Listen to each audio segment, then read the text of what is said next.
যুক্তরাষ্ট্রের president Donald ট্রাম্পের সাম্প্রতিক দাবিকে সরাসরি প্রত্যাখ্যান করেছে ইরান। ইরানের পক্ষ থেকে ট্রাম্পের বক্তব্যকে সম্পূর্ণ মিথ্যা ও ভিত্তিহীন বলে আখ্যায়িত করা হয়েছে। নিজের সামাজিক যোগাযোগ মাধ্যম ট্রুথ সোশ্যালে দেয়া এক পোস্টে প্রেসিডেন্ট ট্রাম্প বলেন, গত মাসে যুক্তরাষ্ট্র ইরানের মধ্যে হওয়া যুদ্ধবিরতি কার্যত শেষ হয়ে গেছে।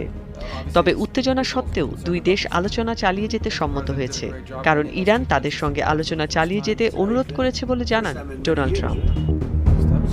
তবে ট্রাম্পের এ বক্তব্যের সঙ্গে একমত নয় তেহরান। ইরানের রাষ্ট্রীয় টেলিভিশনের খবরে বলা হয়েছে, যুক্তরাষ্ট্রের সঙ্গে আলোচনার অনুরোধ তারা করেনি।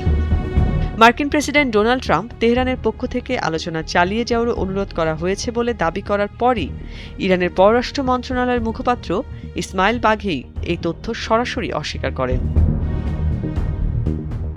চলতি সপ্তাহে হরমুজ প্রণালীতে ৩টি কাতারি ও সৌদি বাণিজ্যিক ট্যাঙ্কারে হামলার ঘটনার পর দুই দেশের মধ্যে নতুন করে উত্তেজনা দেখা দেয়।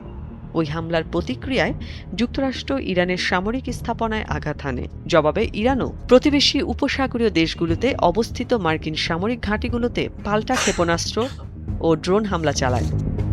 এর আগে টানা ৪ মাসের রক্তক্ষয়ী সংঘাত ও বিশ্বব্যাপী জ্বালানি সরবরাহ বিঘ্নিত হওয়ার পর গত মাসে দুই দেশ একটি অন্তর্বর্তীকালীন চুক্তিতে পৌঁছেছিল, কিন্তু চলতি সপ্তাহের হামলা ও পাল্টা হামলার ঘটনা সেই ভঙ্গুর যুদ্ধবিরতিকে খাদের কিনারে এনে দাঁড় করিয়েছে। অর্ণব নাসির, ভোরের কাগজ।